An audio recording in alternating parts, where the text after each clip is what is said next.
Good evening and welcome. I'm Sheila Balgobin, principal of Simply Improve Health, and I help you to train better and longer, have improved sleep, and enjoy better quality of life using simple plant-based products and simple techniques.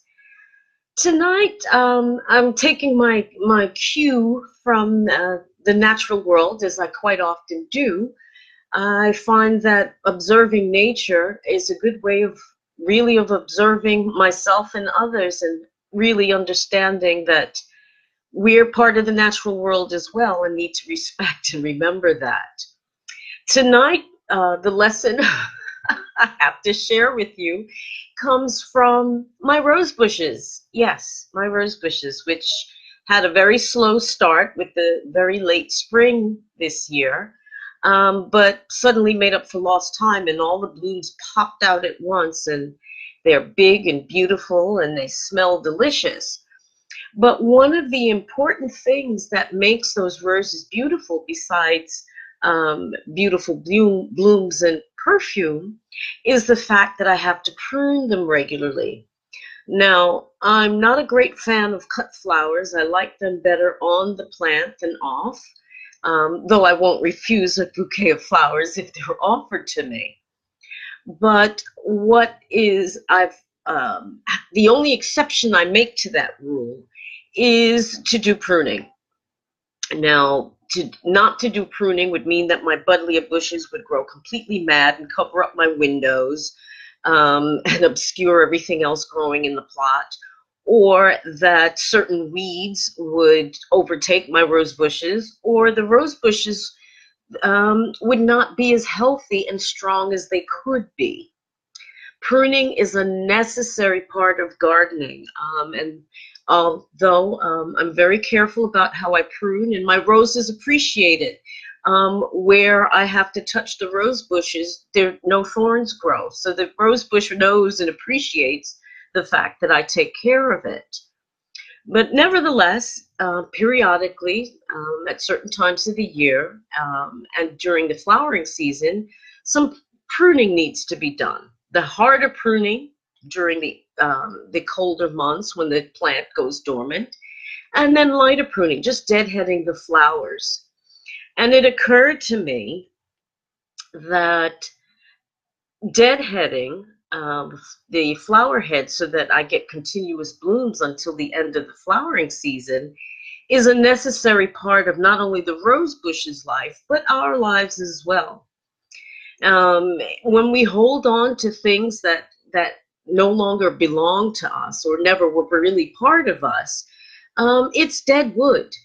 It takes up space, it saps nutrients away from more vital things, and it really does no one any good. So, taking a cue from my garden, I started to look at my life and what I needed to prune out of it to improve it. And that can take many forms. It could be cutting down on a number of um, useless or unused Facebook contacts, for example. You know, you've got thousands of people or hundreds of people that are your friends, but you never hear from them. So are they really your friends? Should they be kept? That's up to you, but that's just one example of what I mean by pruning back and cutting away the dead wood. Are there friends that perhaps, or so-called friends that do nothing positive for you? Perhaps they just bring you down. They've always got something negative to say, and nothing in that ever is really supportive. That's dead wood. Do you really need to be dragging that around with you? Make a bonfire out of that baby and get rid of it. Dead wood.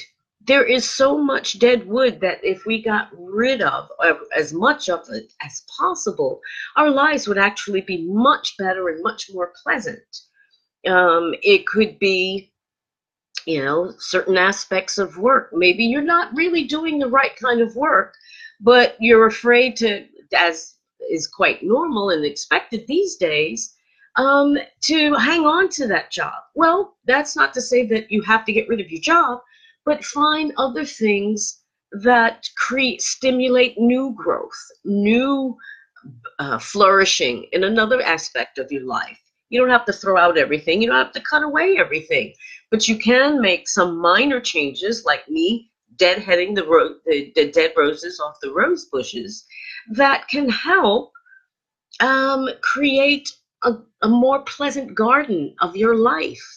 If you think of your life as a garden, then pruning is an absolutely necessary part of it. Otherwise, you're going to have overgrowth, you're going to have plants strangling each other, and you're not going to have anything that looks nice or is very productive.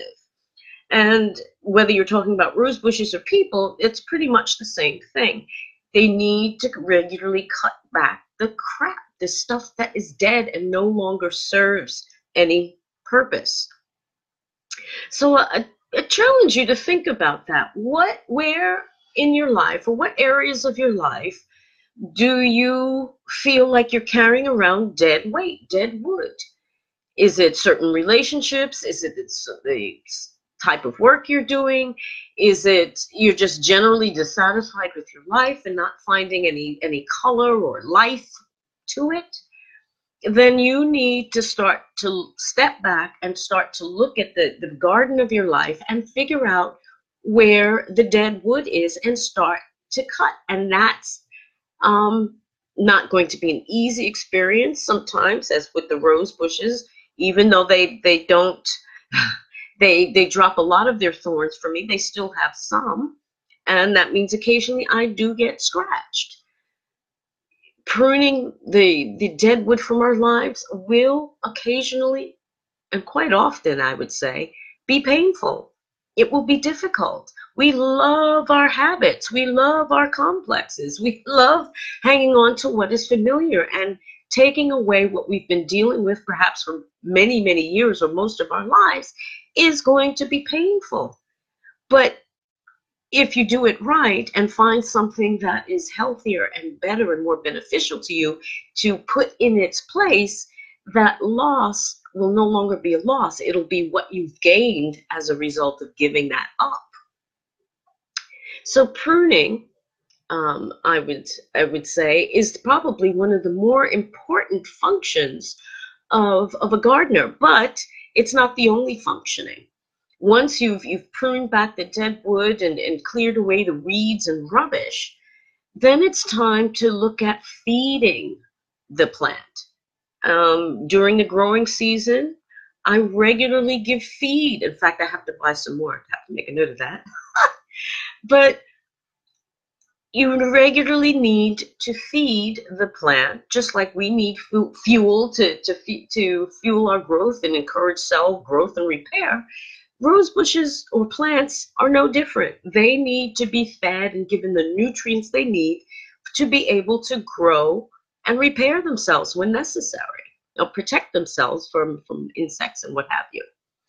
So now my next task is, now that I've cleared away the trash that was holding back my rose bushes, now I need to feed it so that it can grow.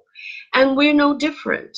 Once we've gotten clear and cleared away the dead wood and can see where we are and where we would like to go, then it becomes necessary to feed that desire for growth, feed that need to flourish and to learn and to be more and to do more, to find out what we're truly capable of.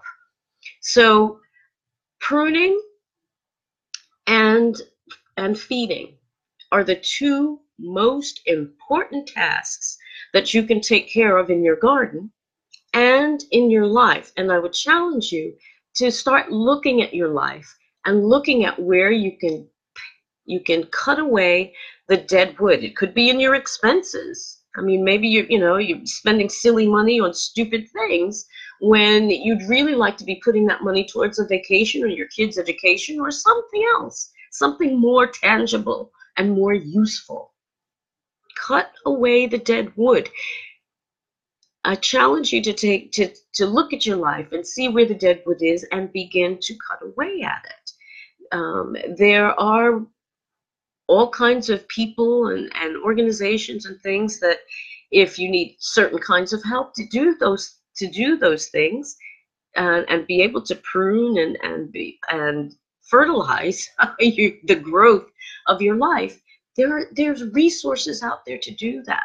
But you first have to do the pruning, cutting away what you don't need and no longer serves. So thank you so much for watching and listening. I hope you found something of value. If you did, drop me some love hearts or thumbs up or some other emojis or comments. And if you're watching on replay, just type in replay so that I'll know. Thanks again so much for watching. Have a lovely week. I said that we're supposed to be getting good weather, some continued good weather this week here in London, which is good. I wish you a great week and all the best. And I'll see you again soon. Take care. Bye-bye.